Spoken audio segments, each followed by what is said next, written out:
গৃহপ্রবেশ ফ্যানদের জন্য সবচেয়ে বড় খুশির খবর। গত ৭ই জুলাই থেকে গৃহপ্রবেশকে দেওয়া হয়েছে নতুন সময়, রাত ১০টা স্লটে। এতদিন রাত ৮:৩০ স্লটে সম্প্রচার হতো।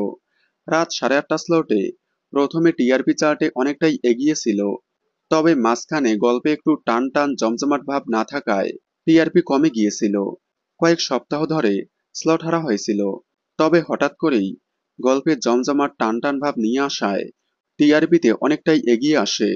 লাস্ট কয়েক সপ্তাহ যাবৎ টানা স্লট লিড, কিন্তু স্লট লিড থাকা অবস্থায় হঠাৎ করেই চ্যানেল গৃহপ্রবেশকে নতুন সময়ে দিয়ে ওই স্লটে নিয়ে আসলো রানী ভবানী।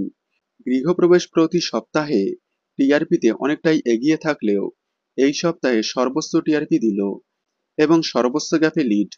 এই সপ্তাহে গৃহপ্রবেশ 6.8 টিআরপি দিয়ে বাংলার চতুর্থ স্থানে রয়েছে। অন্যদিকে প্রতিপক্ষ ধারাবাহিক 4.8 টিআরপিতে আছে। গৃহপ্রবেশের এত টিআরপি দেখে খুবই মন খারাপ করেছে গৃহপ্রবেশ ফ্যানেরা। তারা বলতেছে অন্য ধারাবাহিক না সরিয়ে গৃহপ্রবেশকে কেন সরানো হলো।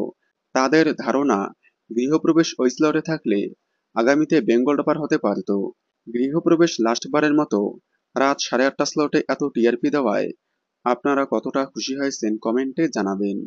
গৃহপ্রবেশের সকল আপডেট সবার আগে পেতে চ্যানেলটি সাবস্ক্রাইব করে পাশে থাকা বেল আইকনটি বাজিয়ে দিন। ধন্যবাদ।